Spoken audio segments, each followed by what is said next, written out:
Alright, so this is the lecture number 16 in our DSA series, or you can say subset of DSA's pattern series. So we would be solving the second pattern, and this is the lecture number 16 in the DSA series. So we are on the second pattern. We have already solved the first pattern.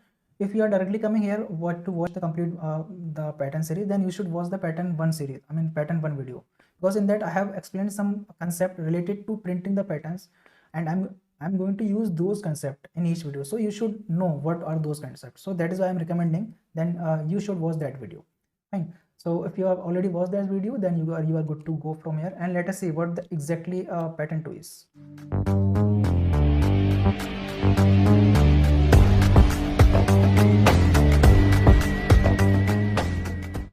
So we are going to print pattern 2.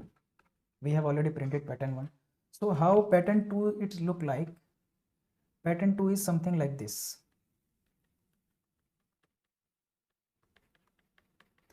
In the first row we have 4 star, in the second row we have 3 stars, sorry, 5 4 3 and 2 1. This is what we have to print. So like I want you to try this question at your own, and if you're done with that, then you can watch my solution. Now look at very carefully what we have to do. This is first row, second, third, fourth and fifth, and this is first column, second column, third column, fourth column, fifth column. So I already explained you what is the row and what is the column, and for printing rows and printing column what we have to do. So if you can see this code, this is the code for pattern 1 which we have to follow. Fine. So what I will do, I will print, first of all I will have to write a loop for printing and rows, or the size of this, let us say size of this pattern is 5. So I will start a loop from 1 to 5, and in each row I will be printing some sort of stars. You can say in the first row I am printing 4 stars, in the 5 star, in the second row I am printing 4 stars, and I am decreasing by 1, and here also I have spaces. Fine. So this is also a type of square, but at some places we have spaces. Fine. So now the thing is, I have to worry about in the first row how many number of stars I will print. You can see here I will print 5 4 3 2 1. Fine. So what I will do, let us say initially we have to print number of stars are 5. Let us say I have taken this variable st as 5. Fine. So I will write a loop for that from 1 to st and print that number of stars. Fine. And in each row I will decrease that st. Fine. So in first row it will print 5 stars. In second row, like now after first row printing it is decreased to 4. So like in the second row it will print only 4 stars.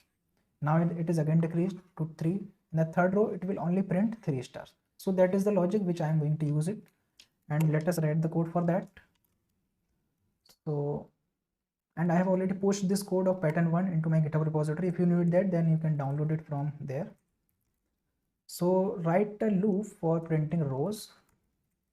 This is the loop for printing rows, and inside this before that I will have to make a variable called number of stars. Initially they are n. Fine, because in the first row I have to print n stars. In that let us write the loop for printing stars. Fine. So j less or equal to stars and j plus plus, and again in this I just have to print what? Stars and slash t. And why slash t? Just to separate the output, so that output should be clearly visible, as you can see in the right bottom side in the output section of the first program. And printing, after printing each row I have to break a line also. So the code is done, and this is simple as that. Let us try to run it. So what it is doing actually, initially n is 5, so in the first row it will print 5 stars.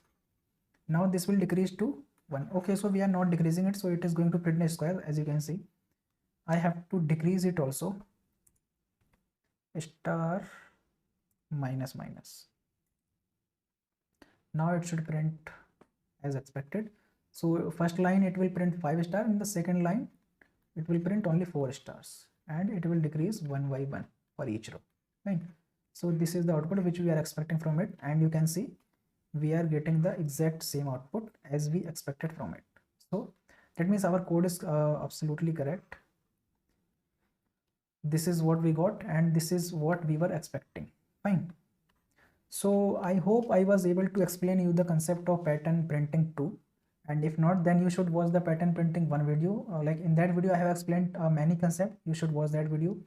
And if you are enjoying this series, then you should do share this series with your friends also, those who are college or if they are working professional, then you can share the link of this series with them, because they should be able to grab the benefit from this series also. And if you are new to this channel, then you should comment down below your college name or whatever you want to comment or whatever you want to share with me. You can connect with me over LinkedIn also. We can discuss everything there. And by end of the series, like as I mentioned in my first introduction video, I'm going to provide you referrals if you are able to complete all the questions which I'm going to solve here. So that's all from my side for this video. Do not forget to subscribe to the channel. We'll see you in the next video. Thank you.